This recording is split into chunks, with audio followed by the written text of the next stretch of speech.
বহরমপুরের যে পুলকার দুর্ঘটনা, সেই দুর্ঘটনায় এবার দায় ঠেলাঠেলি শুরু। স্টেশন মাস্টারের ওপরে দায় চাপানোর চেষ্টা, ঘুরিয়ে দায় চাপানোর চেষ্টা রেলগেট কর্মীর। আপনাদের মনে আছে কয়েকদিন আগেই একটি পুলকারে ধাক্কা মারে ট্রেন এবং তাতেই মৃত্যু হয় 5 জনের, যার মধ্যে 4 জন ছোট্ট ছোট্ট পড়ুয়াও ছিল, তাদের প্রাণও গিয়েছে। এবার সেই ঘটনাতে স্টেশন মাস্টারের ওপরে দায় চাপানোর চেষ্টা করছে রেলগেট কর্মী। যে রেলগেট কর্মীকে গ্রেপ্তার করা হয়েছে ইতিমধ্যেই। তার দাবি, ট্রেন আসার কথা তাকে জানায়নি স্টেশন মাস্টার, আর সেই কারণেই সে রেলগেটটা নাকি বন্ধ করতে ভুলে গিয়েছিল, রেলগেটটাই সে বন্ধ করেনি, এমনটাই অভিযোগ করছে রেলগেট কর্মী অনুপ কর্মকার। পুলকারের দুর্ঘটনায় 4 স্কুল পড়ুয়ার সহ সব 5 জনের মৃত্যু হয়েছিল, আপনারা জানেন। আর এই অনুপ কর্মকার কি জানিয়েছেন একবার শোনাই আপনাদেরকে। আপনাদের গাড়ি আবদারি আর ডাউনের গাড়ি নাম্বার দিয়েছিল। হ্যাঁ, আপনার গাড়ি নাম্বার দিল, ডাউনের গাড়ি নাম্বার দিল। প্রতিদিনের মতো আপনার গাড়ি ছাড়লেও স্টেশন মাস্টার বলে দেয়, ডাউন গাড়ি ছাড়লেও স্টেশন মাস্টার বলে দেয় যে আপনার গাড়ি ছাড়লাম গেট বন্ধ, না নাম্বার দেওয়ার পরেই বলে দেয়। তারপর ডাউন গাড়ি ছাড়লাম গেট বন্ধ আছে, এরকম বলে দেয়। আপনার গাড়ি চলে গেছে, সিগন্যালটা তখন ওই জায়গাটা লাল হয়েছিল, আমি আপনার গাড়ি চলে গেছে।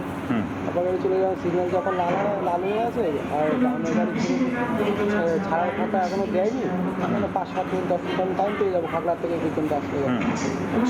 প্রতিদিনের মতো সেই হিসেবে আমি গেটটা উঠাতে গেছিলাম, আর গাড়িও ফোন দেয়নি, গেটে যাচ্ছি স্যার পিছনে গাড়ি আমার দেখা যায় না, ডাউনের গাড়ি সেই গেটটা কোনো রকম একটা রিসিভ করেছি, গাড়ি উঠে তখন উঠে গাড়িটা প্রত্যেক দিন আমাকে বলে দেয়।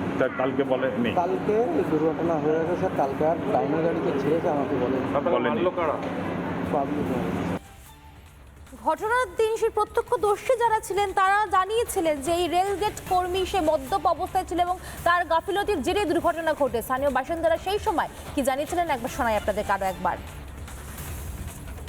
সবচেয়ে দায়ী করা হচ্ছে গেটম্যানকে। এখানে তিনি অসতর্কতার দরুন এই ঘটনাটি হয়েছে। উনি যদি সজাগ থাকতেন তাহলে এরকম হয়তো হতো না। এখন রেল আধিকারিকরা সবাই এসেছেন, এলাকার শোকের ছায়া।